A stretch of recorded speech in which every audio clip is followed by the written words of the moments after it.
Good morning, everyone. I'm Kevin Allen, and I'm joined by my usual broadcast partner, former NHL defenseman Tom Laidlaw, who played for 11 seasons with those New York Rangers and Los Angeles Kings. This is the Laidlaw and Allen Report. We come to you twice a week, talk all things hockey. And Tom, I have a question for you. Yes, sir. So you're coming out of Northern Michigan University. Yeah. You're coming to the New York Rangers. Yes. And I'm assuming you want to do whatever it takes to be a good team guy, because you were captain at Northern Michigan. You felt good about it. And let's just turn back the clock and pretend that the coronavirus comes out then.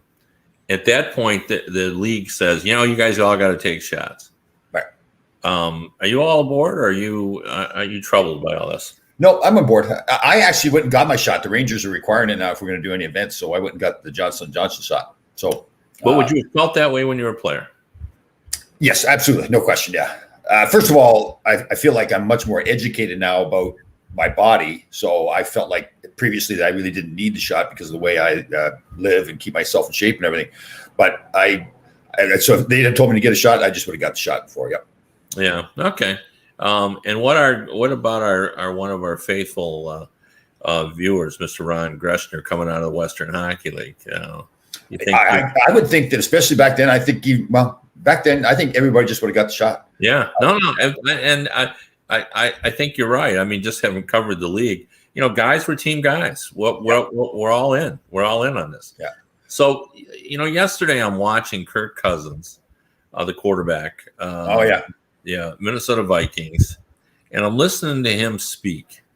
Yeah. And I've interviewed him a couple or three times as part of just popping in and doing NFL coverage. And he's from Michigan here, where I live, and he always sounds reasonably intelligent.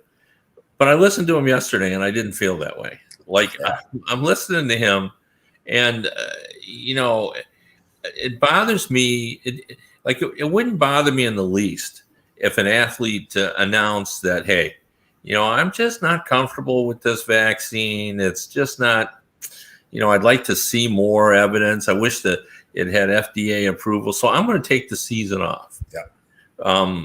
But Kirk Cousins isn't doing that. What he's saying is, and he hasn't announced whether he's vaccinated or not, but I guess if you don't want to talk about it, because he was talking about how he needed to be isolated and how he ended up because he had been exposed to someone. Well, that's the whole point, Kirk. Yeah. The whole point is, you're part of a team, and you've got to help this team stay healthy. And, what they're saying is that when it all shakes down, probably 90% of NFL players will be vaccinated. But on a 53-person roster, that still leaves 5 or 6 people that aren't vaccinated. That's enough. That's enough to cause problems. I know. Well, it's really selfish, right? That's how, if I was a teammate of his, I'd say that's totally selfish. Like now the quarterback going to the quarterback meetings, they're all in the same room together. And even if they've got their masks on and they've got their vaccines, there's guys sitting there that potentially could infect them. So yeah, I'm like the stance on, you're right. The stance on the vaccine. Okay, fine, you don't want to get it, but then you got to go home. Right? Well, yeah, exactly. Like again, I think I'd respect Kirk Gibson or Kirk Gibson. Now I'm talking about the Tigers. Kirk Cousins, if he said, I'm just not going to play. I'm just not comfortable. And I know my teammates, a lot of them feel strongly about it. It'd probably be best if I don't come. Instead, and I've noticed this about people who choose not to be vaccinated, is they sort of come across with this kind of arrogance, like, I've done all this investigation and I know a lot more about it than you do, and I'm not going to take it. And yesterday he's talking about, should he put a plastic shield around his and I'm going, no, you don't put a plastic shield on. Either you take the vaccination or you just stay home and don't play. Right. And the whole attitude that he has about really not saying whether he's had the shot or not, even less fair. Right. It's like, just tell us if you haven't got the shot, tell us so we know how to react around you. Yeah. Right? Should we avoid you? Should we not, be in the same room? I agree. If I'm the third string quarterback, could I ask, hey, can I just study this film on my own? And that with the other guys. Well, and I'm just so bothered because one of the things that I know you like it, and I know I do too. I love the team camaraderie of sports. Yeah. Everybody is in this. Like, and you accept responsibility when you sign that contract. I mean, it's not written in there, but you understand it. Like you told me all the time, and I'm always fascinated by this, is that, you guys all used to go out together with the Rangers. And, that was part of the bonding. After practice, you'd go out and, maybe you'd get a little carried away and probably drink a few more beers and shut up. But there was some positive coming out of that. You guys were a tight team. When things broke down on the ice and things got a little hairy, you all stood up for each other because, you were buddies, Yeah. And that was a big part of the game. It still is now, but back then especially, that was a huge part of the game. That was part of the bonding.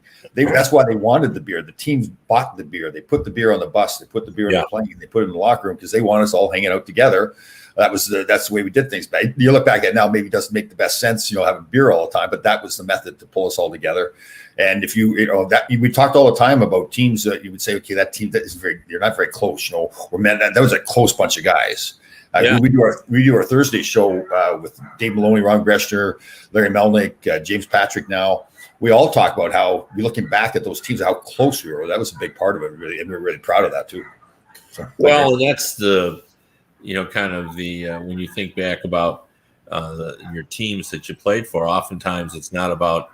I mean, unless you won a championship, but if you didn't win a championship, what you remember is the closeness of the room. Yeah. How many guys retire and say, "You know what I miss? I miss the dressing room. Yeah. I miss the guys. Yeah.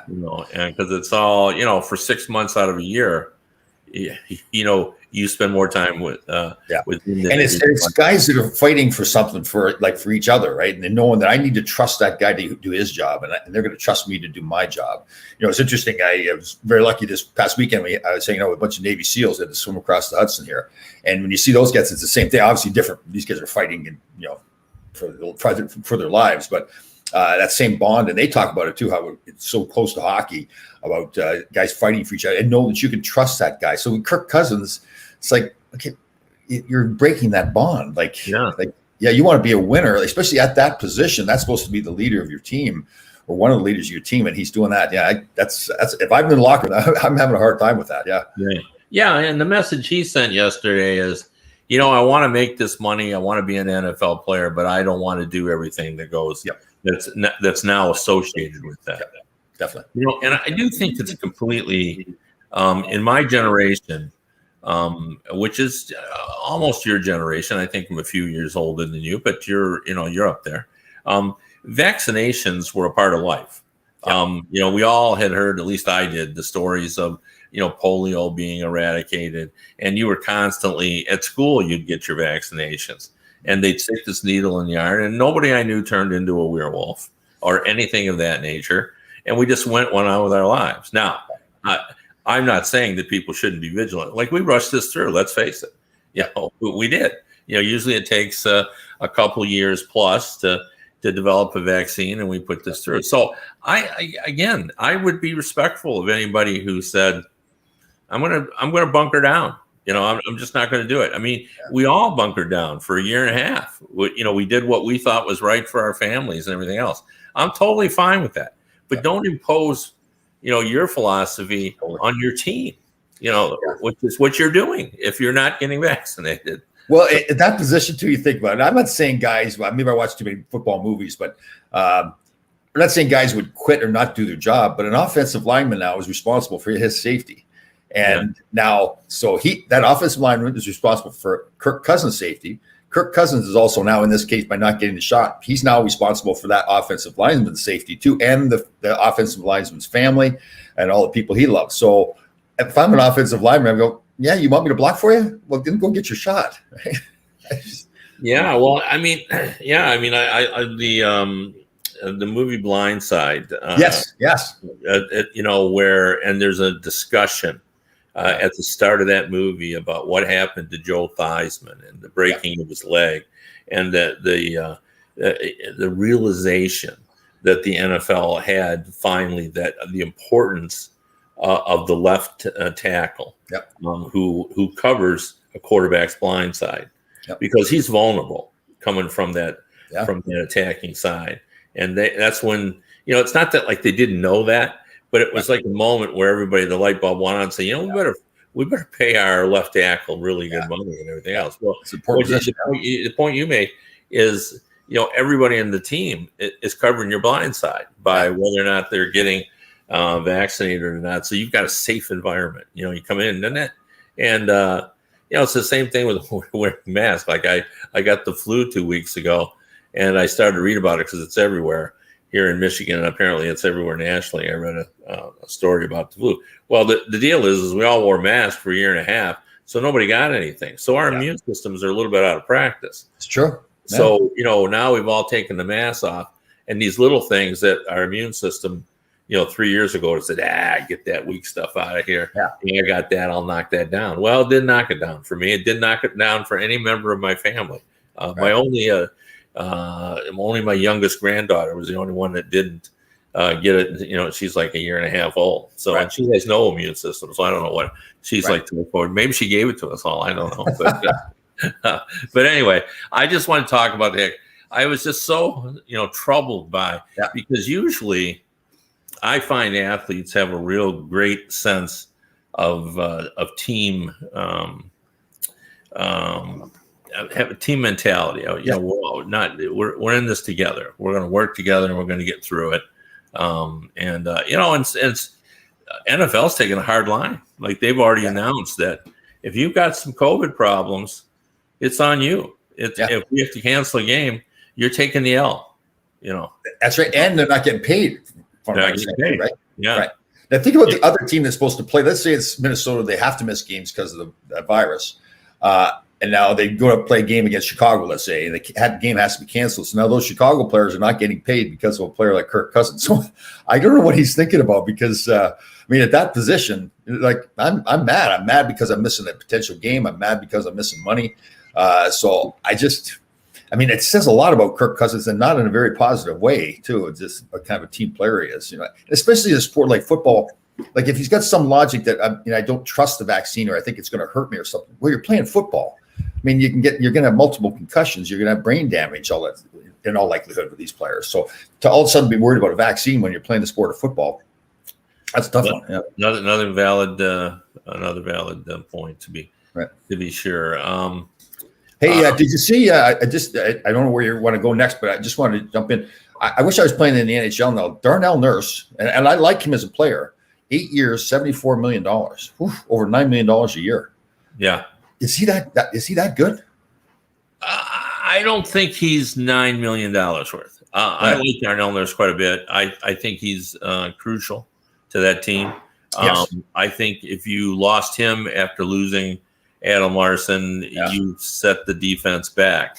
And I guess the question I want to ask you on this, because you're a former agent and a player, is, this happens, and we saw this with New Jersey this summer. And and in the past, and Dale Talon once talked about it to me. What Dale Talon once said when he was general manager of the Florida Panthers, he said, when I don't do anything in free agency, the media gets all over me. Yeah. You're not aggressive.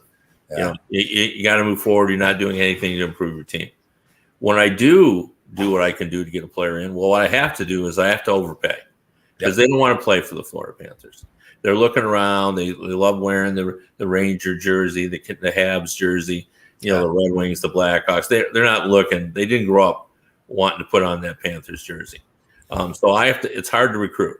So usually I have to overpay. And when I overpay, what's the media say? They get all over me. Gotcha. You overpay. Yeah. This summer, I thought the Devils paid a little too much for Dougie Hamilton. Yeah. Not a lot. He was going to get big money. They probably paid a little too much to get Jonathan Bernier. But they have to do that. Yeah. Because if they want to get players, nobody is growing up saying, boy, I want to wear that Devil jersey. There's not too many. Yeah. No, not too many. Even though they were a very successful team in when Lou Lamoriello was running things and Marty Brodeur was in goal. So, they have a harder road to make. And I think that's sort of what is happening in Edmonton. They lose Adam Larson. Things haven't gone well there. Their rebuild, they got Connor McDavid and they got Draisaitl, and they're still not a great team. So they got to make darn sure that they don't have one more calamity on top of not getting Larson signed. And I think that's what happened. I think they said, well, we're going to pay what we got to pay. Yeah. And that's our experienced friend, Kenny Holland, too, right? And I think we both respect him a lot. Right. So he knew we had to do your right to keep him. I've heard him particularly say it, too. He says, I like him, and I'll use it just ex-player. He'll say, well, I like him at $6 million, but I don't like him at $8 million. It's not that he doesn't like the player, but it's what he has to pay for, right? But in this case, I think you're right. What's Darnell Nurse really now? Is he a $6 or $7 million player? Probably. Sure. Yeah. But you're right. The rest of that is the acquisition price. Yeah. Yeah. You get him. He's going to sign in. I mean, Columbus did that certainly with Zach Werenski. I mean, I love with Zach Werenski. He is a premium defenseman. You're going to have to pay a lot to get him. But do you think it was coincidence that he got a little more than Seth Jones? Yeah. I don't think it was coincidence. Yeah. So look at those defensemen. So you got Dougie Hamilton, Seth Jones, Werenski, Darnell Nurse, all in that $9 million range. Whew, man. What range would Tom Laidlaw be in? 4.5 million? What? I'd be north of 5, wouldn't I? I don't know. Who's at 5 now? I'd have to look at the comparables. Well, Larson just signed for 4.5 as a free agent. Were you better than Adam Larson?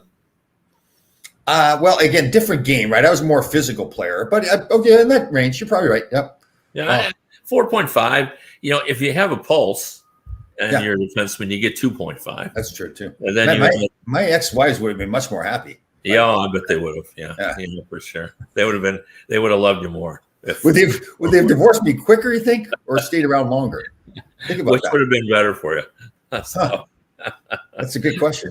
Yeah, that's interesting. It's interesting that we've never discussed a comparable for you in the modern world. So that's right. What do you think, Ron Greshner? $10 million, Ron. Thank you, Ron. Good point by you. Now, is Ron talking about him or you at 10? No, me. Yeah, $10 million over 10 years. He's talking about. That's what he's saying. Yeah, yeah, but Ron had when you do comparables, one of the players like you always suffer because it's almost so statistical. Yeah, it is. Driven, and Ron had 20-goal seasons. Yeah, definitely. So Ron would have been a $9 million player for sure, at least. Well, I don't think. I mean, let's be honest. I don't think he'd have been $9 million. So you don't think he would have been 9, Ron Greshner? So you don't think Ron is as valuable now then as Darnell Nurse is? Well, those are two different kinds of players. We need an offensive player. Well, Dougie Hamilton. Well, he's still a defenseman. We need a forward. No. Ron played forward, but he's primarily a defenseman. No, I know, but I was thinking more of a guy that could do both. Wow, there's not too many of those around now. No, I know that's true. Yeah. No, he's so unique. There is no. Well, I guess what's his name out in San Jose? But he's playing defense all the time now. The defenseman there now. It's awful. Where was he at? In San Jose. The defenseman. Oh, Big Burns. Yeah, Burns. Yeah, he started off. Yeah, that's interesting because there would be one comparable, but he's all defense now. Yeah. But Ron, when he went through periods when he just did one thing, so yeah. Well, that's interesting.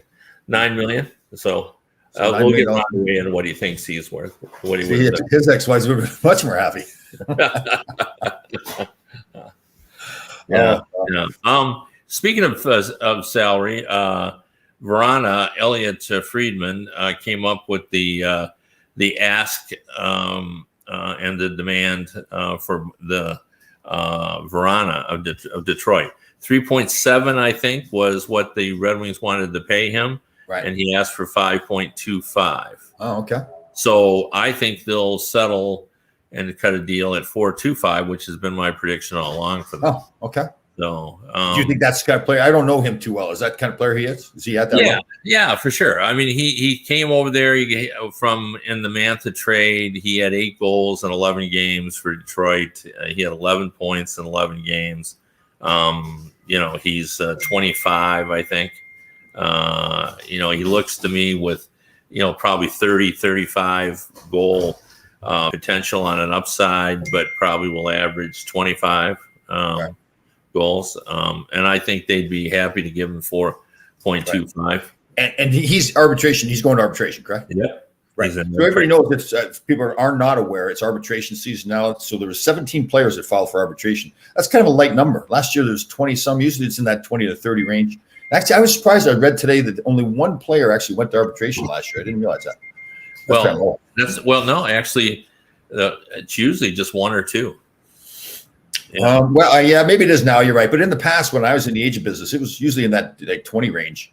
No, what I'm talking about, usually one or two they actually end up with hearings. Yeah, no, I know, but it was higher before. I mean, you're correct now. The recent era is lower, but back in the past, I remember I went to Damon Langtel. We went to arbitration, I think, 3 years in a row. Wow. Yeah. Let me look this up. Let's see. Most. So everybody knows there's certain players now, and once they get to a certain level, like obviously not players coming out of an entry level contract, but correct. Yeah, that's right. They're not arbitration eligible. Other players are eligible to go to arbitration. It's a really interesting process too. So the team, like Kevin said, they'll put in a number.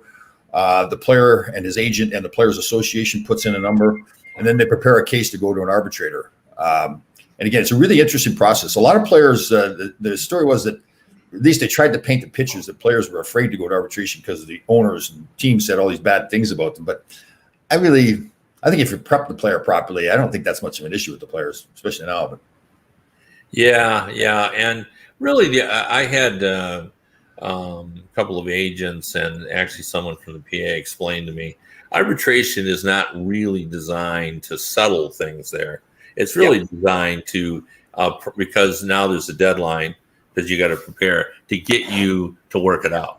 Definitely. And generally that's what happens. I couldn't find what the record is for most hearings, but I know that the vast majority of players settle before they get there. Yeah, it does. It puts pressure on both sides to come to an agreement, right? And depending on the numbers for the player, you could sway one way or the other who gets the most pressure. But we had one time too. He's got to pick one or the other too, right? The arbitrator. The arbitrator, no, he can go in the middle. He can just kick the field goal. Okay. Yeah, it is not a. He does not have to take one or the other. Yeah. Okay. But I mean, you've got to be careful when you put in your offer too. You can't be out of whack. You have to have reason. You have to have a number that's reasonable, or else the arbitrator just won't look at it. He'll just pick the opposite side.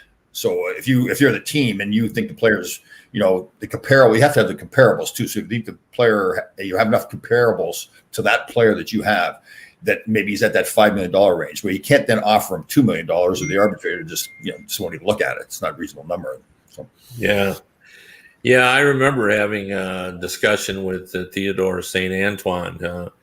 He was actually related to one of my college friends, and he was one of the original baseball arbitrators. Oh. And he told me just a great story about an early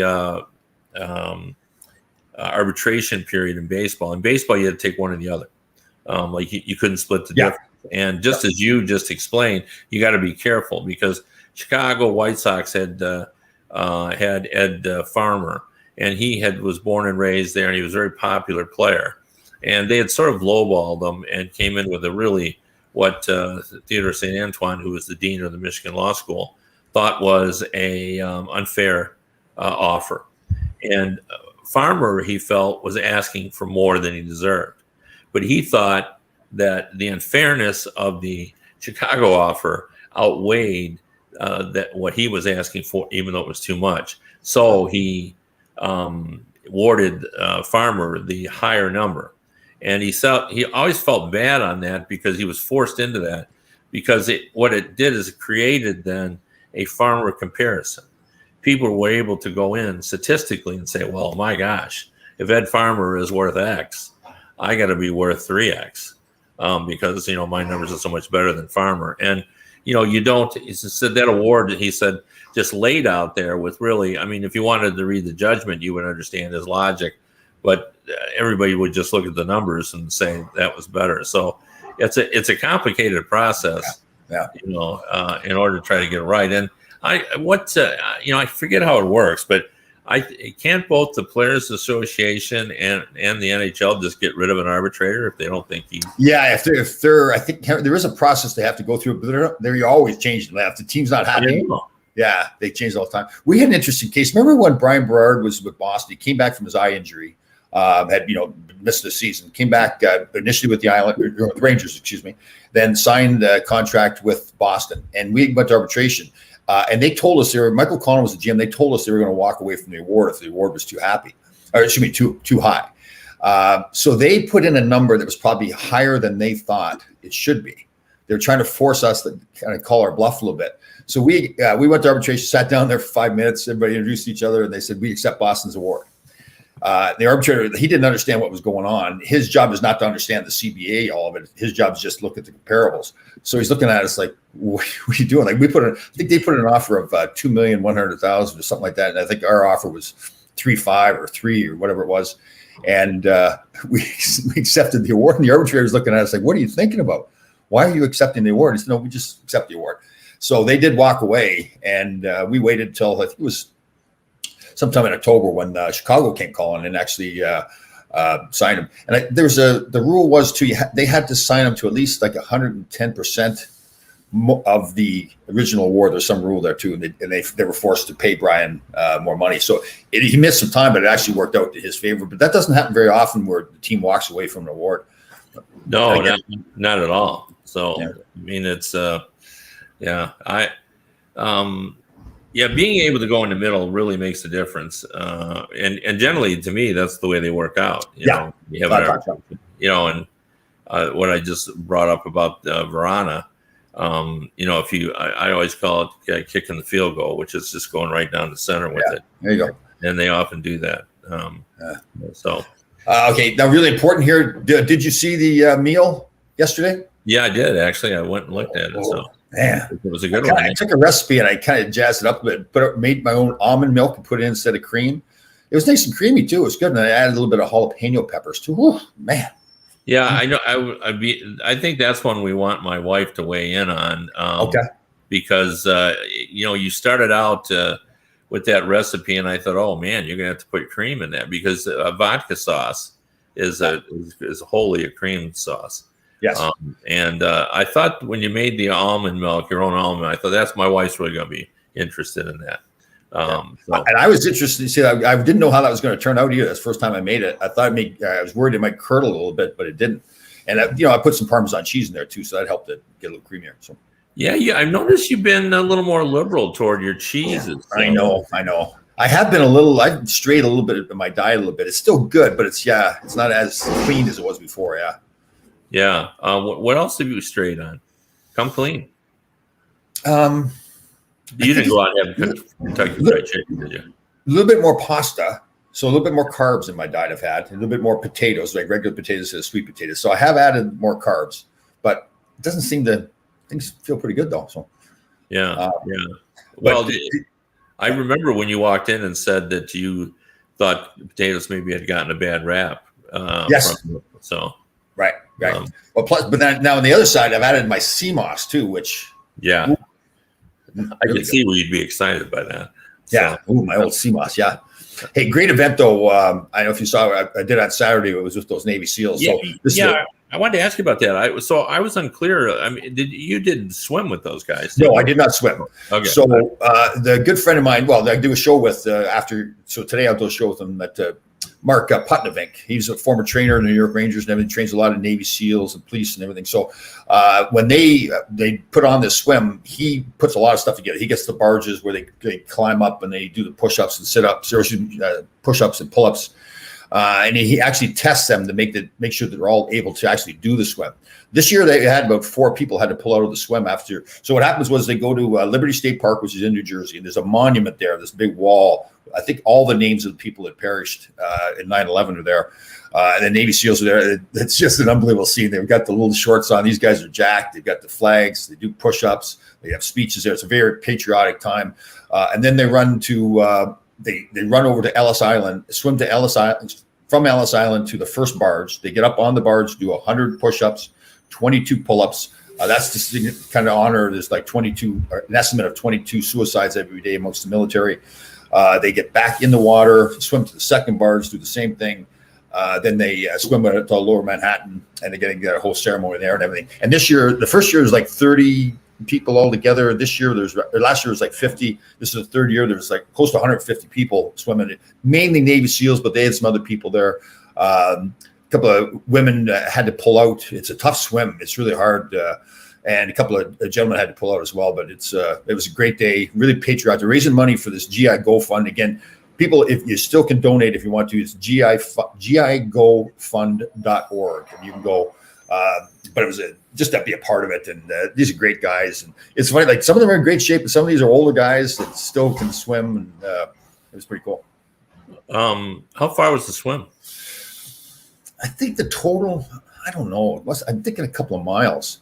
But it's funny. It's a busy day out there too. And there's a couple of boats. This one sailboat with about 5 or 6 women on the boat, and they wanted to just watch, see what was going on. It was just us guys kind of working on the barge at first, and then all the Navy SEALs showed up. So they all are getting up there with no shirts on, doing the pull-ups and sit-ups. And these women were just they were going nuts. They stayed there for hours. They were hooting and hollering and everything. It was pretty fun to watch.